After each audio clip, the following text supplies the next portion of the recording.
Be ready. 5 seconds. Start.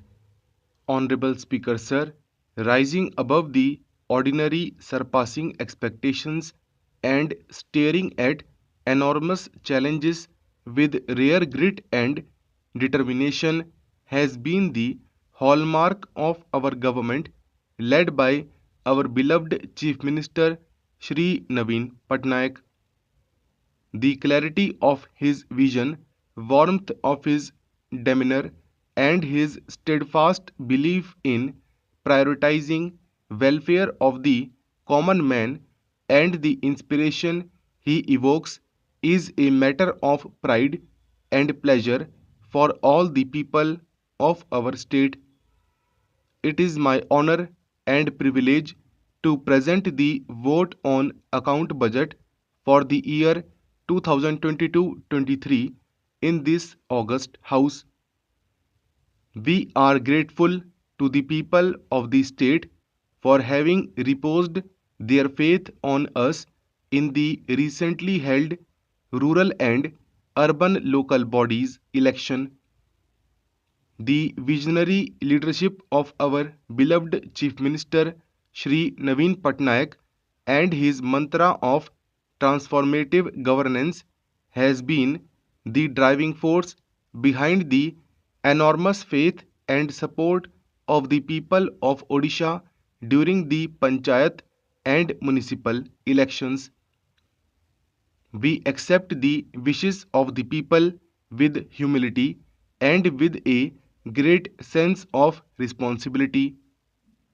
This has motivated us to continue with our vision of building a new Odisha, empowered Odisha, with focusing on transforming service delivery institutions and infrastructure in health, education, and skill development sectors, providing livelihoods and employment opportunities, higher capital spending, promoting cluster based industries to the next level, and safeguarding the vulnerable and weaker sections of the society.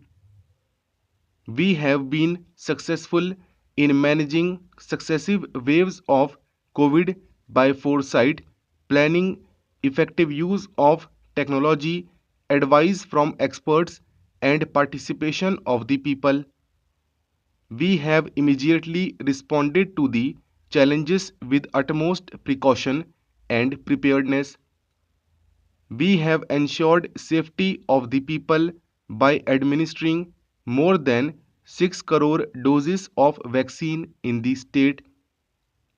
I express my heartfelt gratitude to all the frontline workers, officers, and staff of various government departments and voluntary organizations who have strived hard for this, and also to the people's representatives and citizens for their cooperation. While managing the pandemic with utmost caution, our priority has been to balance livelihood and growth with focus on inclusive development. Our government is following the spirit of democracy, government of the people, by the people, and for the people, and has taken steps to deliver services and benefits of government schemes at the doorsteps of people. This has avoided needless visit of the public to the government offices and enforced the dignity of being the common man in democracy. The year 2022 began with the spread of the new Omicron COVID-19 variant, leading to mobility restrictions across regions, rising energy prices, and supply disruptions, both due to continuing waves of pandemic and war scenario in Europe, have resulted in higher and more broad-based inflation and will affect the growth and also household incomes in medium term. This has pushed the global economy into a weaker position than previously expected. The recent outbreak of war between Russia and Ukraine has further worsened the situation and emerged as a potential risk to disrupt the global economic order and prices of crude oil. While global factors are turning adverse, domestic growth drivers are gradually improving. As per RBI's growth forecast, real GDP growth of India is projected at 7.8% for 2022-23. Odisha's economy is projected to do much better than the national economy. In spite of the above adversities, Odisha economy is expected to register growth in the range of 9.0 to 9.5% in 2022-23. Our focus on industries as well as MSME sector, social sector, employment generation, and higher investment in infrastructure is likely to help the state economy register a nominal growth of beyond 12% in 2022-23. Under the visionary leadership of our Honorable Chief Minister Shri Naveen Patnaik, Odisha has been following the development model of inclusive prosperity. Rapid economic growth is an important goal for us, but equally important is to ensure that benefits of growth are widely shared and percolate down to the lowest levels. The development in the state has been accompanied by faster reduction in poverty as well as regional disparity. Increased participation of the vulnerable and disadvantaged communities in the growth process has improved their lives and livelihoods. Investment in both social and economic sectors is the key driver of the Odisha model of development and governance.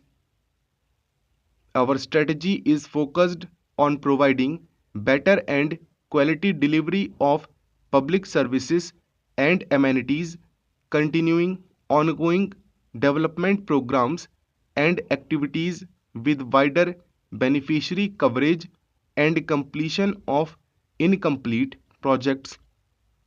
We are one among few pioneer states to have formulated SDG budget and state indicator framework linking each goal to specific schemes. No doubt, we have developed in leaps and bounds during the past 2 decades in each and every aspect of socio-economic development of the state. There is, however, need for consolidation of efforts and carry forward the development agenda and programs in the coming years. Better management of state finances combined with fiscal marksmanship has been the hallmark of our state. From a chronic debt stressed state, we have achieved debt sustainability. Our own revenue as percentage of GSDP has almost doubled during the last 2 decades. We have been continuously achieving revenue surplus since 2005-2006, thereby making available additional resources along with the entire borrowing for development purposes and capital outlaws. During 2021-22, we have significantly increased mining revenue through effective renewal of mining leases. This has reduced our dependence on central transfers with states' own revenue contributing about 58% to the total revenue pool. it is obligatory on my part to indicate as to why we are presenting a vote on account budget. As you all know, the general elections to Panchayati Raj institutions and urban local bodies were held during February and March 2022. The Model Code of Conduct was in force during the period after announcement of the elections. This resulted in time constraint for completing the entire legislative process that inter alia includes presentation of the budget to deliberation on proposals by the honorable members and passing of the appropriation bill before 31st of March.